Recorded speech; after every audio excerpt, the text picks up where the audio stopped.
Bonjour mesdames et messieurs et bienvenue dans ce flash d'information.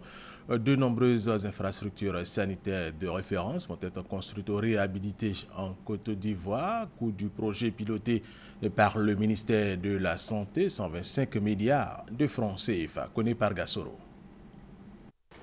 125 milliards de francs CFA. C'est le coût de la réhabilitation et de la construction d'infrastructures sanitaires dans les districts et régions de la Côte d'Ivoire. Objectif de ce projet, permettre aux populations de fréquenter des centres de santé assainis, mais aussi de se soigner dans de meilleures conditions. Dans le cadre de la réalisation de ce projet, partenaires privés et ministère de la Santé et de la lutte contre le sida ont signé un protocole d'accord. C'est pour couvrir tout le territoire national. Et le projet pilote, en fait, on espère qu'on pourra le faire très bientôt, en commençant par, évidemment, une localité que le ministère mettra à notre disposition.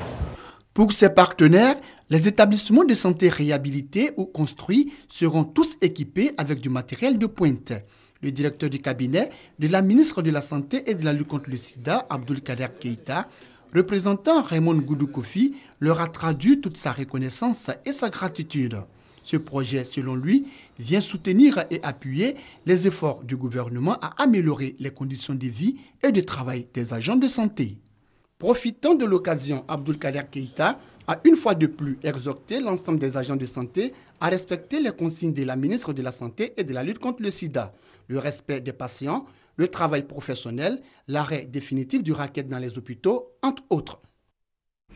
Autre information, l'aéroport de Djenné a été entièrement rénové. Il a reçu son premier vol, un avion de ligne de la compagnie Air Côte d'Ivoire en provenance d'Abidjan. Cela marque le début des vols réguliers à destination de la capitale du Denguélé au nord-ouest de la Côte d'Ivoire.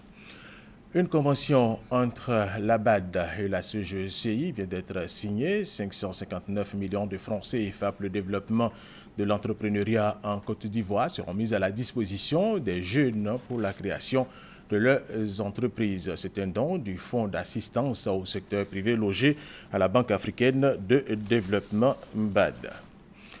Dans le cadre de sa mission de sensibilisation et de vulgarisation des textes de loi contre la corruption, la Haute Autorité pour la bonne gouvernance tient une série d'ateliers d'information. La première a débuté hier avec la participation des ONG et des centrales syndicales.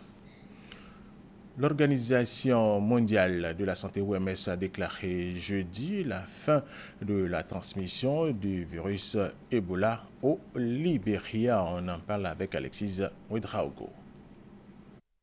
Fin de la transmission du virus Ebola au Libéria. 42 jours, 2 fois la durée maximale d'incubation se sont écoulés après que le dernier cas confirmé par le pays a donné 2 tests négatifs. Désormais, le Libéria entre dans une période de haute vigilance de 90 jours. En ce qui me concerne, je me sens très bien.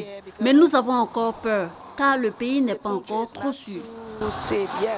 Le Libéria avait été déjà officiellement déclaré exempt de l'épidémie le 9 mai dernier par l'OMS, mais le virus avait fait sa réapparition le 29 juin dernier.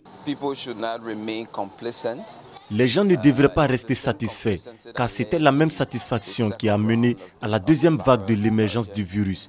Et les gens doivent continuer à se comporter de la même manière pour s'assurer qu'ils restent en sécurité.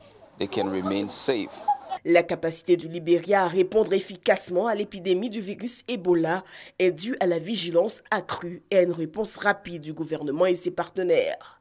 L'épidémie d'Ebola en Afrique de l'Ouest, la plus grave depuis l'identification du virus en Afrique centrale en 1976, est partie en décembre 2013 du sud de la Guinée. Elle a fait plus de 11 300 morts en Afrique.